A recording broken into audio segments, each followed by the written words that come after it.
today I'm going to talk about just some important things to know if you're starting out on guitar. I'm going to do it as a list because if I don't, I'm going to get really sidetracked. And we all like lists, right? So, number one, you should probably know the musical alphabet. Just know it goes A through G. There's no H. Everything's got a sharp except for B and E. And like A sharp is the same thing as B flat. Like here's your A. This is an A note right here. Your A sharp is one fret up from your A. And then here's your B. But this is also your B flat. So this note right here is an A sharp and a B flat. It's just two names for the same exact thing. I think that the reasoning why is, I'm pretty sure it's because so that way they have one like letter for each key you're in, because just the way it's set up for each of the keys is like sometimes they'll call it a C sharp, sometimes they'll call it a D flat. But honestly, like this is always a C sharp for me. This is always an F sharp for me. I never call it a G flat. I always call this an E flat. I never call it a D sharp. You might end up the same way. Like this is always a B flat. I never call this an A sharp. So yeah, that's that. That's a good thing to know. And also, you'll probably learn to, like, once you learn songs and you realize that you've never seen a B sharp chord, you'll probably eventually just, like, you won't think about it. You'll just know B sharp doesn't exist. So yeah, that's number one. Number two is, it's all repeating patterns. Like, like the major scale and the pentatonic scale and all these scales and stuff is all repeating patterns. So basically, if you're in a key, you got 7 notes in that key, and then it repeats. So say we're in G, right? Here's my 1. If I'm in, because I got 7 notes in the key, if I'm in the key of G, G is my 1, A is my 2, B is my 3, C is my 4, D is my 5, E is my 6, F sharp is my 7, and then I'm back to 1, which is G, right? So now that I'm on a G, well, here's the shape I played. This is a 3-note per string major scale. If you don't know the pentatonics, I would say don't worry about this. I'm gonna get to why you shouldn't worry about it right now in my next whatever number 3. But just for the sake of showing that it's repeating patterns, basically I'm skipping a fret to get to 2, skipping a fret to get to 3, back to 3rd fret but a string up for 4, and then same thing, skip a fret, that's 5, 6. 7 is between the frets I was playing before, but 1 string up. 7, back to 1. I'm on 1 again. I can do the same exact pattern. The only difference is when to make all these patterns and shapes work is when you're traveling from the G string to the B string, you got to move your like continuing your shape. You got to move it down a fret just to make it work. The reason behind that is because the guitar is tuned in fourths. Like E to A is a 4th, A to D is a 4th, D to G is a 4th, G to B though is a 3rd. And they did that because it makes the chords playable. Like if it was tuned in fourths the whole way across, your chord shapes would be really weird. It just wouldn't work as well. So that's the way it is. So yeah, that's important to know. It's not like total memorization of the whole thing. It's like you see different patterns, and the more patterns you're able to see in your head, the more like crazy shit you can do. So that's that. Number 3 is if you can't play a guitar solo, you don't know how to play a guitar solo yet, it's a lot easier than you think. Learn your minor pentatonic. Like people will tell you, like, don't just learn your pentatonic. You gotta learn the major scale, the whole major scale, because the major scale is like the Mac Daddy of the whole thing. But dude, like when I'm figuring out these songs for the lessons, like once I know what key it's in, like for the solos at least, it's like all pentatonic. Maybe with a couple extra notes thrown in for the full major scale. And just learn the minor pentatonic though, because well, yeah, I even have an old video on it too, but I'll post another video. How to turn your pentatonic into the full major scale is so easy. Like if you know your pentatonics well, turning it into the full major scale is super easy. There's a way to see it that just like hardly requires any memorization at all. I actually have an old video on it called like Crazy Pentatonic Mental Shortcut, I think is what it's called. But I'll post it again because I posted that a long time ago. So yeah, if you don't know your pentatonics, watch Stitch Method, Ian Stitch, Never Lost pentatonic system. That's like how to travel between the shapes. And dude, that video was like when I saw that video, it like just lit up the light bulbs and put the wheels on the car, and then I was kind of off to learn all the stuff that comes after it. But yeah, man, like so much of the songs you know are all pentatonic. And if you just know where your homes are, you can just kind of just press buttons and land on the home. And when I say press buttons, play random notes in the scale and land on the home.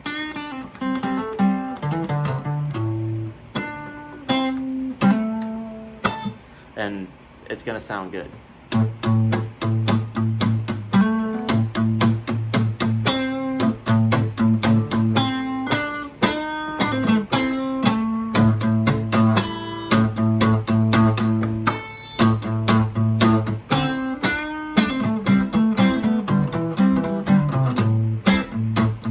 So I'm just hitting random notes in just the form 1 minor pentatonic.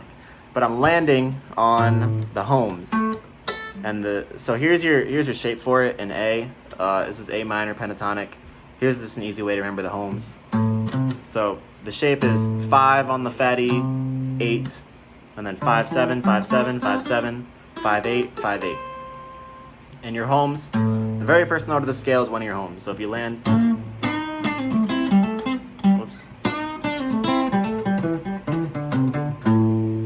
there you go, land on there, it's gonna sound good. The next home is if you go down, so here's your first one, down 2 strings and up 2 frets. So I'm on the 7th fret of the D string. This is in the key of A.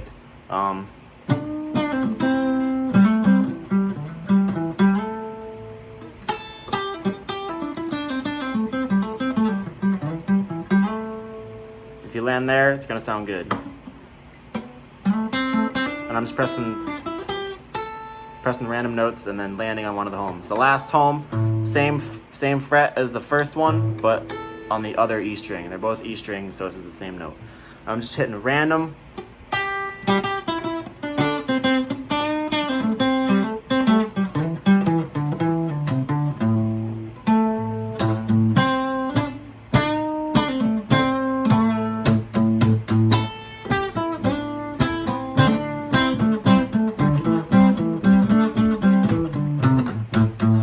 More than one note at once. So like, just do that. it's a lot easier than you think, and the more comfortable you become with this shape, then the better, right?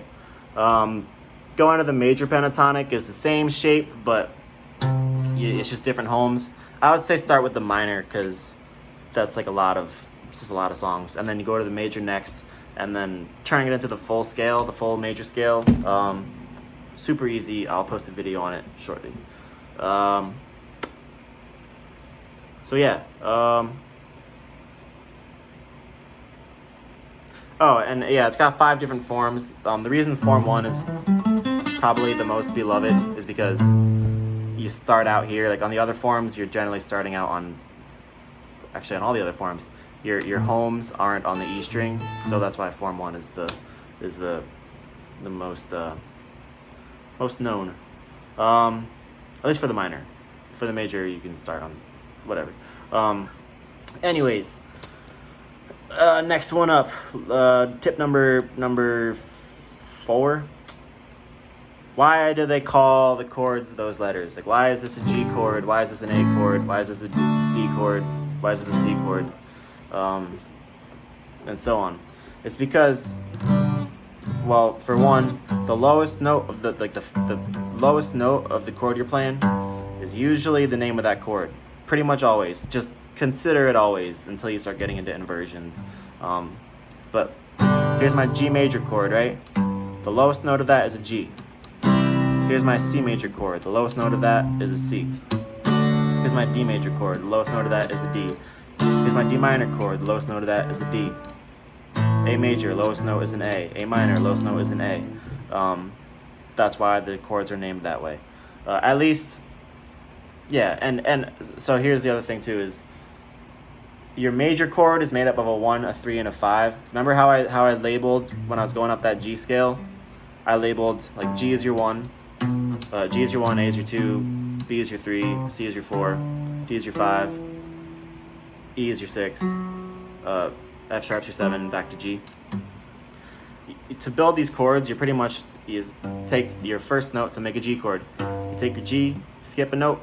I'll also grab the B, skip a note, and I'll also grab the D. So G, B, and D is what makes a G chord, a G major chord. G, B, D. This is a G major chord right here. You can take a G, B, and D anywhere on the neck. Here's a D, G, D. It's a G major chord. This is made up of G, B, D, G, D, G. That's what does that. And for a minor chord, it's the 1, the flat 3, and the 5. Which if I was gonna make a G minor, it'd be G, B flat, and D. But there's not a G minor in the key of G, so to keep it in the key I've been working with the whole time, we'll build an A minor chord, because if you assigned a chord to each of the notes in the key, your 1 would be major, 2 would be minor, 3 would be minor, 4 would be major, 5 would be major, 6 would be minor, and this is like the minor, like the king minor of the 6 is the most important minor chord in your key. 7 is half diminished, but don't worry about the 7 chord. And back to your 1, which is major. So yeah. So your A minor, right? It's made up of a 1, a flat 3. So here would be your 3 or your 1, your major 3, but here's your flat 3, right? And then your 5. A, C, E. Well, your A minor is made up of A, E, A, C, and E. It's made up of A, C, and E. So that's why chords are called what they're called. That's what the difference between a major and a minor chord. Next thing that you should know, I guess I'll make this one number 4. It's good to know all the notes. It's good to know all the notes on the fretboard, but the most important 2 strings are your E and your A. If you learn all the notes on any strings, make it these 2. Because 1, it's easy to learn the other ones. It takes a second to think about the other ones, but if you remember this shape, down 2 strings, up 2 frets, that's your octave. So like, here's a B note, 7th fret on the fat E. If I go down 2 strings and up 2 frets, so I'm on 9th fret on D, that's another B. And then if I go down 2 strings, up 3 frets, because remember, all these are repeating patterns until you get to the G to the B string. You got to go down that extra fret. So I'm on this B right here, go down 2 strings, up 3 frets, because that included the G to B jump. And I'm here on another B, on the 12th fret on the B string. So yeah, that's oh, and the reason that this is important is because you've probably heard me say, I say it in a lot of my lessons, I think, is I'll reference something as an E-shaped bar chord or an A-shaped bar chord. And so what I mean by that is, you remember how I said the lowest note of the chord you're playing is why that chord is called that? Like, in your G chord, the lowest note is a G. In your A chord, the lowest note is an A. Well, when I say an E-shaped bar chord, so here's your E major chord, right? Open, 2, 2, 1, open, open. It's a really common chord, probably one of the first ones that you learned, right? If I pretended my finger was a capo, or pretended my finger was the nut of the guitar, and I moved it up, So now I'm on this G note. The 3rd fret of the low E is a G. It always is, and always will be, unless you tuned it differently. But I keep the same shape with my other finger. So I'm in an E right now, but I move it up so that way it's like as if I took the nut of the guitar and plopped it right here on the 3rd fret. So now G is my lowest note. It's now a G E-shaped bar chord, right? Hope that makes sense. If I move it right here, so A is the lowest note of it. 5th fret on the E string is an A. It's now an A E-shaped bar chord. You can call this an E-shaped bar chord. It just doesn't make any sense, but unless your finger is like back here. There you go. So E chord, lowest note is an E. F chord, lowest note's an F. But E-shaped bar chord, I'm just talking about how it's the same shape as my E major chord. You can also do it with minor, right? So here's my E minor shape, open 2-2, open, open, open.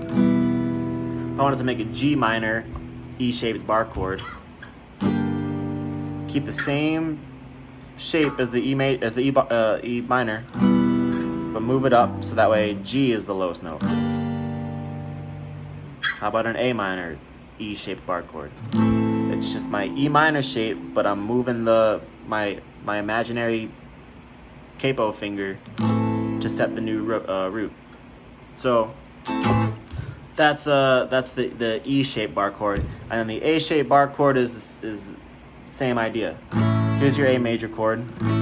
Don't play the fat E. You got open 2-2-2 open. If I wanted to make it a G A-shaped bar chord, I'll go all the way up here. 10th fret on the A string is a G. My finger is now the new nut, right? And just play that same shape. So this is the new bass note. I don't know, man. And 12, same shape, right? I'll keep my fingers in the same position too, even though I don't normally play them like this. I kind of having trouble playing that, but it's the same shape. We'll do it with an A minor actually. That's even easier. Here's your A minor, right? Block the fat E, open 2-2-1 open. If I want a C or C minor A-shaped bar chord, well, it's right here, because 3rd fret on the A string is a C. You should know that if you know your C major chord, right? Because this is the lowest note of it. But I keep the A minor shape. I hope I said minor this whole time. Keep my A minor shape, but make it so C is my bass. It's a C minor A-shaped bar chord. Here's a D minor A-shaped bar chord. Here's a D minor E-shaped bar chord. So that's why it's important to know the E and the A strings notes, because you can pretty much play any chord, major or minor, even ones that are weird and don't have open positions. You can play them. You can play them all. And then, like, if you can do that and you know your pentatonic scale, you can play a whole lot of stuff and you'll understand it on a deeper level than going by tabs, which is really cool when you start to do that, man. It, like, at least for me, I thought it was really cool and kind of rewarding, and like just knowing that knowing how it works is pretty awesome. And then you can start doing your own stuff too. So yeah, that's that. Oh, and I'll just a little bonus tip. I don't even know what number I'm on now, but to play your bar chords, if you're having trouble with it, like, so here's how you play your open chords a lot. Like, no, people do like this a lot. I probably do too. I can't think of how I'd normally do it. But you see how I got my thumb resting on the top? When I play a bar chord, my thumb is like right at the headstock's gonna block it, but like the guitar is kind of shaped like this. The neck is kind of shaped like this. Like, here's the neck, right? It's not a very clear picture, but my thumb will be pressing like boom, right here on the top part is where I'm pressing it. It's like I'm clamping down with my hand. I'm clamping down. I'm not pressing really hard with my fingers towards myself. I'm just clamping it with my hand. It's still gonna probably take a little bit of practice, but one thing I remember doing this when I really wanted to get them is like I think I started here on like the 5th fret. It's just an A, E-shaped bar chord, right? We know what that is now, right? So just play it there because it's easy to play there. Or play it like up here because it's easy to play this shape here. There's something about pressing the strings is easier up here than it is all the way down here. So yeah, just practice getting it to sound good up here, and then move it down a little bit, and then just over, I don't know, after probably a week, you'll be able to make it sound good anywhere. So that's pretty good. I wasn't gonna mention this one, but I just thought of it too. So I think this is tip number 5 probably. Stuff that like hurts your hands, like doing the finger exercises, like the really boring ones. They are super helpful. Like honestly, just because something that's really important is getting your fingers to go where you want them to go, and like immediately. And those really help a lot. One that was super helpful for me, I don't remember who posted this video because I saw it years ago. I think it might have been Ben Levin. But it was like you kind of take that E-shaped bar chord shape and you skip a string and just hit all the notes in that shape, and then hit the last note is this big jump from, you go up, skip 3 frets and hit that one, and then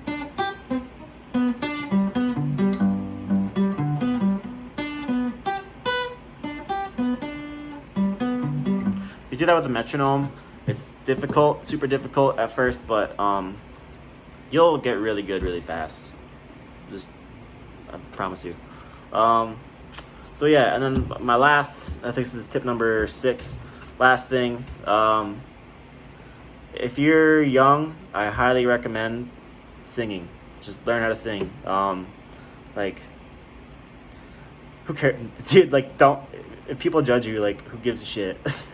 Honestly, it doesn't matter, because you're probably gonna suck at first, but it's so good to know how to do. Like, I'm not a good singer, but I used to be really bad. I might post an old video of myself singing, really bad. And now I can hit some of the notes sometimes. It used to be like I can hit like, I just would be awful, and then I started hitting like, oh, like that line I actually was kind of on pitch, and then now it's like, I'd say I'm on pitch probably, I'd say at least half the time.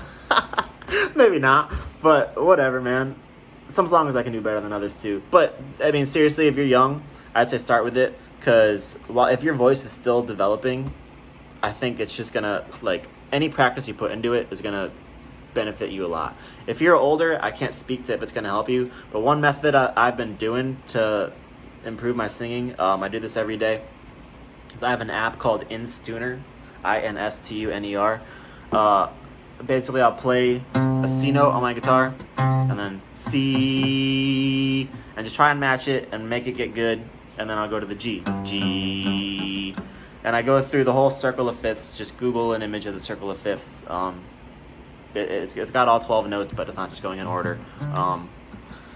So I do it starting on this C, and then I do it starting on this C. So I do a total of 24 notes, and make sure I get it good.